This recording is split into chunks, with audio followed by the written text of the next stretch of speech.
Hello, children. Today we are going to continue with the lesson from History Book, Chapter 3, First Phase of Indian National Movement.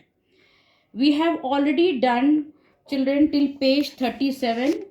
First point we have taken administrative demands.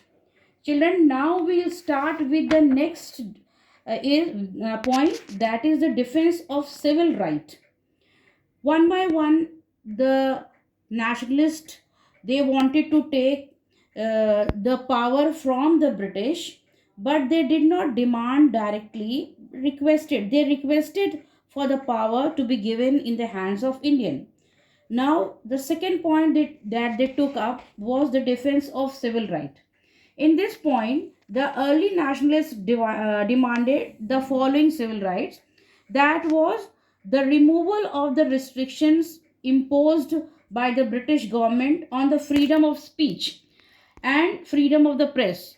You must be remembering that previous chapter we have studied, and even I have explained you that under Vernacular Press Act, it was restricted by the Britishers that nothing will be published by the Indian press that will arouse the feeling of nationalism. But here, the early nationalists, they demanded for the freedom of speech and the freedom of press. Second, abolition of Preventive Detention Act and restoring the individual liberties. Now, restoring of right to assemble and to form association. Previously, they were restricted to form association, but the early nationalists, they demanded for the freedom to organize a meeting and form an association. The early nationalists were practical and they wanted to freedom by the gradual process.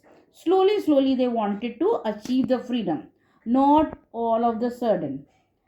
Now, the method they adopted were as following. They had two objectives. Now, they are described in your book in two methods, the first set of method and the second set of method.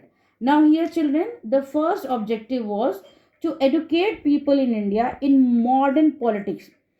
They thought until unless the people are aware of the working of the politics, they will not be able to participate in the freedom struggle. So they wanted to impart knowledge of politics to the people, common people. Then they held meeting where speeches were made and resolution for proper demands were passed. Everyone met in a certain place. They had a meeting. They talked about the different ideas, and then they passed the resolution or demand was passed by these people. They made use of the press to criticize government policies.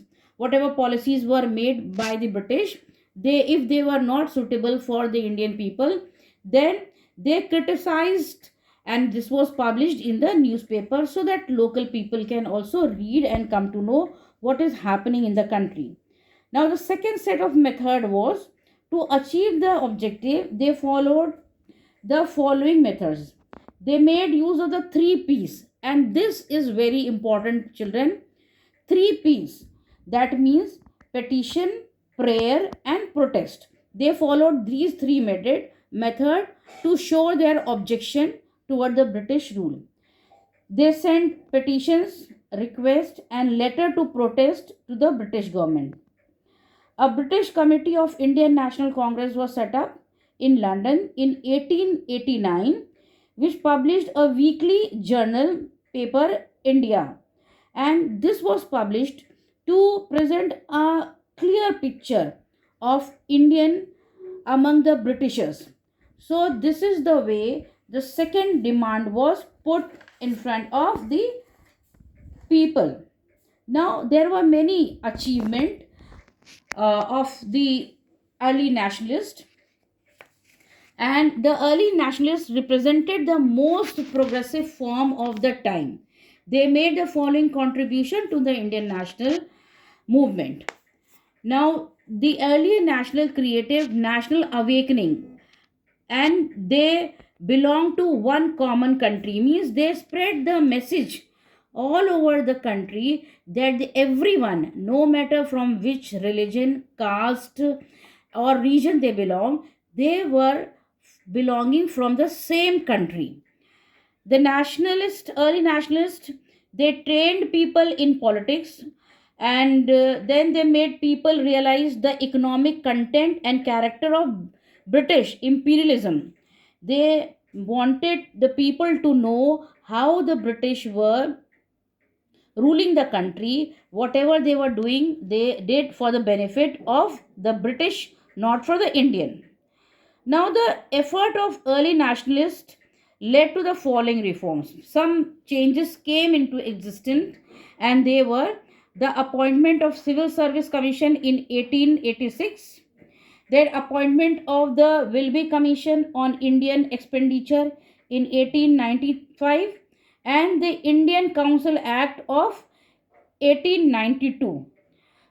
Children, these achievement, there were many achievement that was they got by the effort of Indian early nationalists, but though they worked hard and they contributed a lot for the freedom, for the welfare of the society, but still they had to face lot of criticism from the people.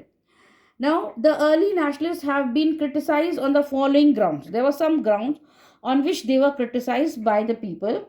The method used by early nationalists of passing resolution and sending petition, it was criticized by the people because they thought that by requesting or sending petition, it was not enough to get independence. They had to demand what they wanted. They had to demand, not to request or send petition, or through prayer they cannot get independence. Then they failed to realize that British and Indian interest clashed with each other. Now, children, the interest of British and Indians were different. British wanted to rule India, and Indian wanted freedom. So their interests were different. So it clashed with one another. And then the early nationalists failed to draw the masses into the mainstream of the national movement. The this national movement was dwelling between among the learned, educated people. The local people, people from rural or uneducated people, they were not involved in this movement. So it was thought that they, in one way, they failed in their work. Now, children, official attitude toward the Congress. Now, the Congress members, were, but still they could not do anything better for the country. Children. Now, children, in the next page, you will see that on page number 39. If you come to page number 39, there are prominent some there is note given on the life of some prominent early nationalist that you have to read, children, from page 39 and 40. It is given, and when you will see the book, you will find the short note is given on the life of Dada Bhai Naroje, then their contribution, and some other great leader like Gopal Krishna Gokhale, Madan Mohan Malviya. So you will read the remaining pages, that is 39, 40, and 41. They are given simply their contribution, and then I will explain in you in short in the next lesson when we will have next class. Till now, children, whatever lesson I have done till page 39, I have explained you. Please go through the lesson, read it well, and I have explained you most of the point. I will give you question answer. In the tab, you will do the question answer in the fair copy. But read the contribution of early nationalists. That is very important. So, children, it's enough for today's class. Have a good day. Do your work well in your copies.